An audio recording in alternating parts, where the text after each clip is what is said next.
ساری دنیا میں اس وقت پاکستان کا مذاق اڑا ہے.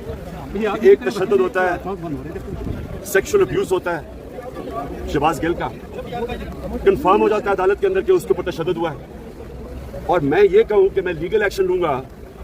جو پولیس والے ذمہ دار تھے, آئی جی اور ڈی آئی جی, اور دوسری میجسٹریٹ جس نے تشدد ہوتے ہوئے اس کو واپس بھیج دیا پولیس کے پاس. اب اس کے اوپر اگر لیگل ایکشن میں کہہ رہا ہوں لوں گا, اور اس کے اوپر میرے اوپر دہشت گردی کا کیس لگ جاتا ہے, آپ خود سوچ رہے ہیں کہ دنیا میں یہ کتنا بڑا مذاق اڑا ہے. ساری دنیا کے اندر ہیڈ لائن نیوز گیا ہے. پاکستان کو ایسے لگا جیسے کوئی بنانا ریپبلک ہے, کہ یہاں کوئی قانون ہے ہی نہیں, جو مرضی جس کے اوپر کر دو. اور وہ آدمی جو سب سے بڑی پارٹی کا ہیڈ ہے, اس کو اوپر گرفتار کرنے کی کوشش کریں اس کیس کے اوپر.